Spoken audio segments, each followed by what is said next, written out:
అధికారంలో ఉన్నవాళ్ళు తమ మాట వినే అధికారులు, తమ చెప్పినటువంటి విధంగా నడిపించే అధికారులు కావాలని కోరుకుంటారు.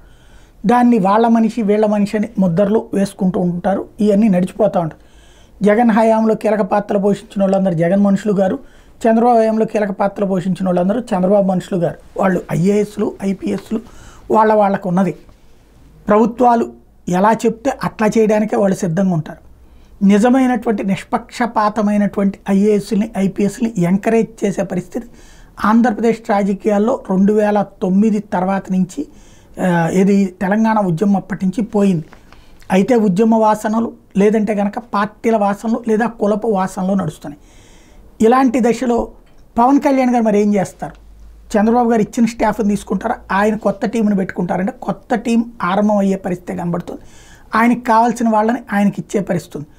అందులో కృష్ణతేజ కేరళకు సంబంధించినటువంటి అధికారి గురించి ముఖ్యమైన డిప్యూటీ సీఎంగా ఓకే అయ్యి ప్రమాణ స్వీకారం చేశాక పవన్ కళ్యాణ్ ఆయన గురించి ఒక ట్వీట్లో పోస్ట్ చేయడం, తనకు సంబంధించి అవార్డు వచ్చినటువంటి అంశం మీద ఇప్పుడు తను సెక్రటేరియట్కి చేరుకోవడం, పవన్ కోసం మొన్న వెయిట్ చేయడం, తర్వాత కొనసాగేటటువంటి ప్రయత్నం. అంటే ఒక టీం తనకి పనిచేసి పెట్టేటటువంటి టీం కూడా తన మాట వినే తను చెప్పినట్టు చేసేటటువంటి టీం కోరుకుంటున్నారు.